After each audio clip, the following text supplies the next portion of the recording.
I was looking at my YouTube analytics, and it said I should make a video about random things you can do in Tears of the Kingdom.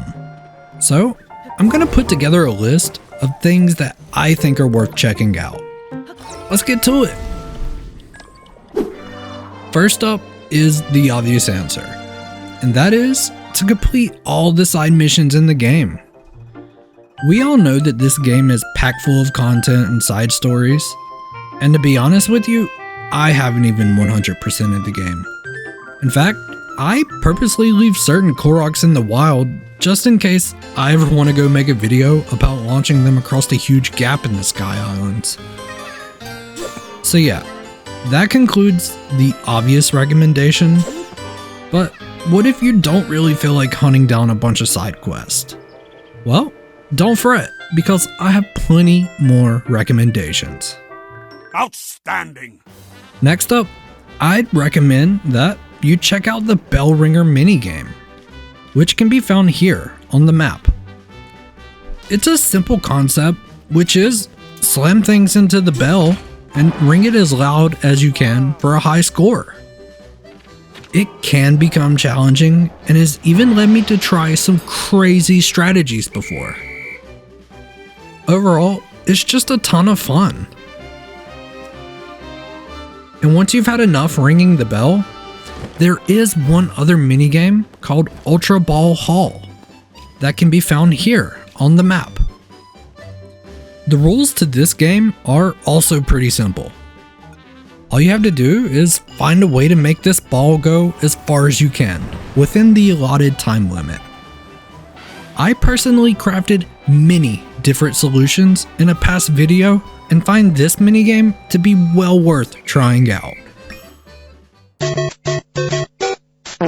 Up next on my random things to do list is learn recall launching.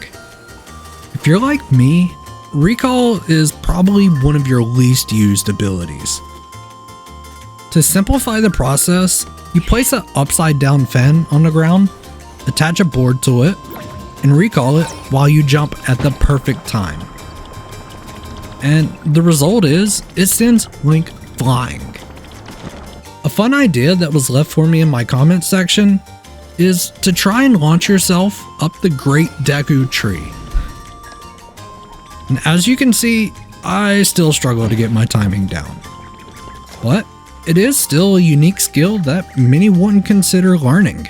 And it's gone! Easily, my favorite thing to do in Tears of the Kingdom is build a ton of random and unique things. The only issue you will run into is the 21 item limit. It does present a challenge at first, but with enough patience, you can learn to build cars, airplanes, and even mechs without struggle.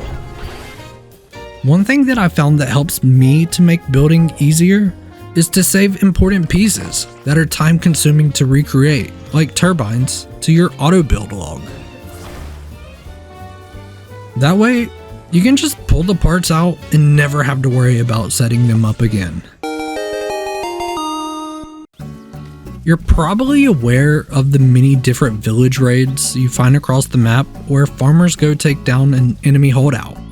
One I've frequently used in my videos can be located here, in case you're curious. One thing that I like to do when I come across these holdouts is come up with some sort of device that will take down the entire camp, while Link just sits back and relaxes, and does the least amount of work possible.